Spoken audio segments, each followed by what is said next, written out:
2026 में अगर आप ट्रेडिंग स्टार्ट करना चाहते हो तो ये वीडियो आपके लिए बहुत ज़्यादा यूज़फुल होने वाली है।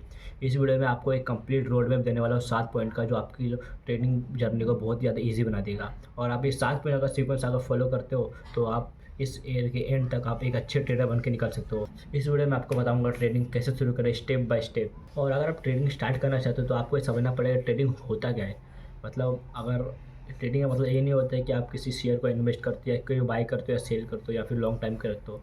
ट्रेडिंग होता है जो आप शॉर्ट टाइम में एंट्री करते हो या फिर एक दिन के लिए या फिर कुछ घंटे के लिए, उसको बोलते हैं ट्रेडिंग। जिसमें आप बहुत ही ज़्यादा लेवरेज से बहुत ज़्यादा लॉट साइज से आप ट्रेडिंग करते हो। और ट्रेडिंग का मतलब होता है कि यहाँ से लिया और वहाँ बेचा। मतलब एक ब्रोकर रहेगा जहाँ पे आपको एक बाय और सेल करने की सुविधा प्रोवाइड करते हैं। जैसे आप फॉरेक्स में ट्रेड करते हो, क्रिप्टो में ट्रेड कर सकते हो। तो अगर आप एक दिन से ज़्यादा ट्रेडिंग करते हो तो आपको स्विंग ट्रेडिंग में आता है, जो इन्वेस्टिंग टाइप में गिना जाता है। और अगर आप एक दिन में अगर 1 घंटे में 2 घंटे में ट्रेडिंग करते हो या फिर बाय करते हो सेल करते हो, उसको बोलते हैं ट्रेड। दूसरा पॉइंट जो आपका होता है वो होता है बेसिक नॉलेज। तो ट्रेडिंग शुरुआत करने से पहले आपको एक बेसिक नॉलेज होना चाहिए, जैसे कि मार्केट काम कैसे करता है। मार्केट मेनली 2 चीज़ से काम करता है, जो होता है एक सप्लाई और एक डिमांड। मार्केट में जितना सप्लाई होता है उतना डिमांड बढ़ती है। तो मान लो किसी स्टॉक का प्राइस 100 रुपये है और कल को उसका प्राइस 200 हो गया, मतलब उसका सब डिमांड ज़्यादा है, इसलिए उसका सप्लाई भी ज़्यादा हो रहा है। अब दूसरा पॉइंट है आपका कि आपको टेक्निकल फंडामेंटल एनालिसिस आना चाहिए। टेक्निकल क्या होता है, जैसे आप चार्ट पे ड्रॉ करते हैं सपोर्ट रेजिस्टेंस एफवीजी ये सब ड्रॉ करते हो, वो टेक्निकल में आपका आता है। लेकिन जो फंडामेंटल होता है वो आपको इन्वेस्टमेंट पर्पज़ के लिए बहुत ज़्यादा यूज़फुल होता है। जैसे कि मार्केट, जैसे कि कोई स्टॉक बाय कर रहे हो तो आप उसका कंपनी का बैकग्राउंड चेक करेंगे कि उसको कितना डेप्ट है, कितना लोन है, उसके बाद कर्जा कितना है या फिर वो कितना कमा रही है महीने का। उसके हिसाब से आप इन्वेस्ट करते हैं कि मार्केट वो 2-3 साल तक और अभी कमा सकती है या फिर और अच्छे लेवल पे जा सकती है। तो वो तो हो गया हमारा इन्वेस्टमेंट पर्पज़ के लिए, लेकिन ट्रेडिंग के लिए इतना यूज़फुल नहीं होता है। और तीसरा जो आपका होने वाला है वो होना है रिस्क मैनेजमेंट।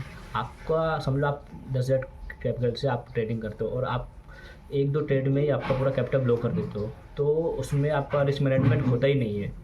अब आपको बेसिक नॉलेज तो हो गई मार्केट को, और अब तीसरा पॉइंट आता है कि आपको एक डीमैट अकाउंट खोले कैसे। और इंडिया में बहुत सारे डीमैट अकाउंट है, जैसे कि आप ज़रूरत यूज़ करते हो, ग्रो यूज़ कर सकते हो, ऐप स्टॉक यूज़ करते हो, एनडी मनी यूज़ कर सकते हो। और वो डिपेंड करता है कि आप ट्रेडिंग किस चीज़ में करना चाहते हो। अगर आप इंडिया मार्केट में ट्रेड करना चाहते हो तो उसके लिए आप इंडियन जो एप्लीकेशन है उस पर जा सकते हो। अगर आप फॉरेक्स में ट्रेड करना चाहते हो या क्रिप्टो ट्रेड करना चाहते हो तो उसके लिए डिफरेंट प्लेटफॉर्म होता है। जैसे कि क्रिप्टो के लिए होता है CoinDCX। फॉरेक्स तो इंडिया में लीगल है, क्योंकि बहुत सारे लोग करते हैं, एक्सनेस से करते हैं, मेटाडेटा 5 से करते हैं, बहुत से प्लेटफॉर्म है जिसमें भी कर सकते हैं। अगर आप एक बिगिनर है तो आप डेमो ट्रेडिंग कर सकते हो, जो कि आपको मेटाडेटा 5 पे मिल जाएगा। और अगर आप रियल अकाउंट बनाना चाहते हो तो आप ज़रूरदार बना सकते हो या फिर आप CoinDCX से बना सकते हो। और इसके लिए ज़्यादा कुछ चाहिए नहीं है, आधार कार्ड, पैन कार्ड या फिर अपना बैंक का डिटेल चाहिए, और जिससे आप एक डीमैट अकाउंट खोल सकते हो और आप एक डेमो ट्रेडिंग या रियल ट्रेडिंग स्टार्ट कर सकते हो प्रैक्टिस का पर्पज़ के लिए। और जो आपका कैपिटल होगा 1000-2000, इससे ज़्यादा आपको यूज़ करना नहीं है शुरुआत में, मिनिमम 1 साल तक। अब आपने अपना डीमैट अकाउंट तो खोल लिया, और अभी नेक्स्ट पॉइंट आता है कि आपको शुरुआत कैसे करना है। आपको एक छोटी शुरुआत करनी है, जैसे कि पेपर ट्रेडिंग से या फिर छोटे कैपिटल से ट्रेड करना है, या फिर आप डेमो ट्रेडिंग कर सकते हो। डेमो ट्रेडिंग में होता है कि ब्रोकर आपको एक फेक फंड देता है, मतलब नॉर्मल फंड नहीं, वो रियल फंड नहीं रहता है, वो सिर्फ डेमो पर्पज़ के लिए तो जो आप मार्केट में यूज़ कर सकते हो ट्रेडिंग करने के लिए। वो आपका जो ट्रेड होता है वो मार्केट में एग्जीक्यूट नहीं होता है, वो आपको बस आपके एप्लीकेशन पे दिखता है कि आपका ट्रेड लगा है। और अगर शुरुआत में आपको ट्रेडिंग करो तो आप किसी का लाइव स्ट्रीम देख सकते हो या फिर मेरा लाइव स्ट्रीम देख सकते हो कि मैं ट्रेड प्लेस कर सकता हूँ और किस लॉजिक में ट्रेड करता हूँ। और बहुत से ट्रेडर लोग ये होते हैं कि चार्ट पर अगर उनको कुछ लैंड ड्रॉ करना आ गया या फिर कुछ मार्किंग करना आ गया तो सीधा बोलते हैं मैं ट्रेडर बन चुका हूँ, और आके अपना ट्रेड प्लेस करते हैं और अकाउंट ब्लॉक करके बैठ जाते हैं। तो आपको सबसे पहले 1 साल तक या 3 महीने तक आपको डेमो ट्रेडिंग करनी है, उसके बाद ही आपको एक रियल फंड लगाना है। सबसे बड़ी गलती जो बिगनर्स करते हैं वो ओवर कॉन्फिडेंट में, या फिर अगर उनका एक ट्रेड लॉस होता है तो वापस से रिकवर करने के लिए वापस से 2-3 ट्रेड लेते हैं और उसमें भी अपना लॉस करते हैं और अकाउंट अपना ब्लॉक करते थे। तो ओवर कॉन्फिडेंट और मल्टीपल ट्रेड करना बहुत ज़्यादा गलत होता है। दिन में 1 ट्रेड को या फिर 1 से 2 ट्रेड को, दोनों अगर ऐसे जाता है तो आप दिन बंद करो, उसको बैक टेस्ट करो कि मेरी गलती क्या थी, और नेक्स्ट डे उसको इम्प्लीमेंट करो कि अभी मेरे से गलती नहीं होगी। अब आपके पास एक डीमैट अकाउंट है और एक डेमो अकाउंट है। अब नेक्स्ट पॉइंट आता है जो आपको एक ट्रेडिंग स्ट्रैटेजी की ज़रूरत होती है।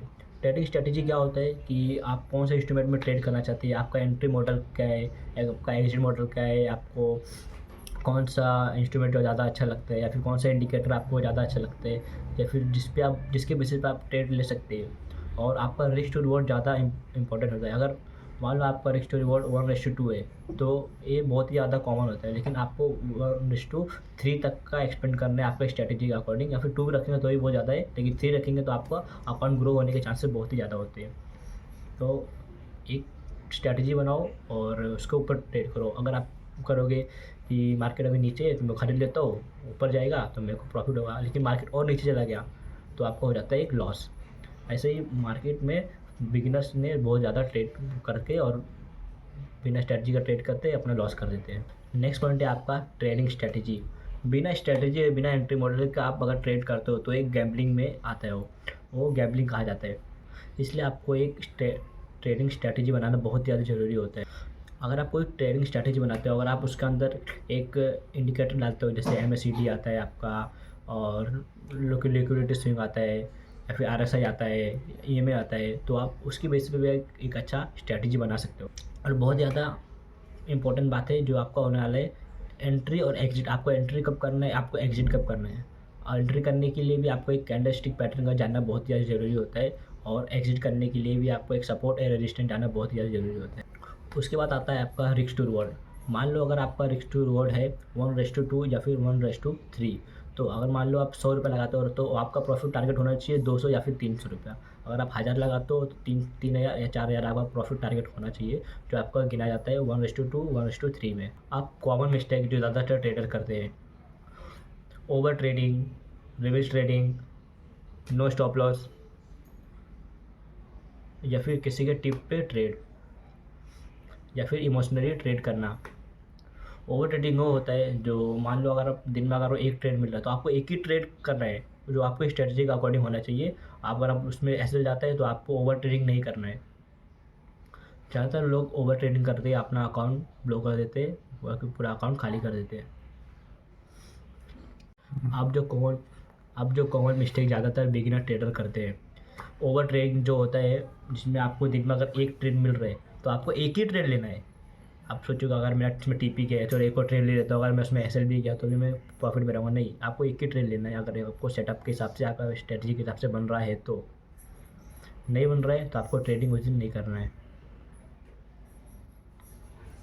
और सबसे इम्पोर्टेंट बात, आपको एक रिवर्स ट्रेडिंग तो बिल्कुल भी नहीं करना है। अगर आपका SL जाता है तो, अगर आपको प्रॉफिट होता है तो आप दिन बंद करो, लैपटॉप बंद करो और आप बाहर चले जाओ, और उस दिन ट्रेडिंग मत करो। और ज़्यादातर ट्रेडर जो आप मालूम होगा कि वो स्टॉप लॉस या फिर TP लगाते नहीं हैं, और जिससे उनका ज़्यादा लॉस होता रहता है। और बहुत सारे जो प्रोफेशनल ट्रेडर है वो आपको टिप्स देते हैं कि इस पॉइंट पर बाय कर लो, उस पॉइंट पर बाय कर लो, तो आपको उस टिप पे बिलीव नहीं करना है, आपको टिप के ट्रेड नहीं करना है।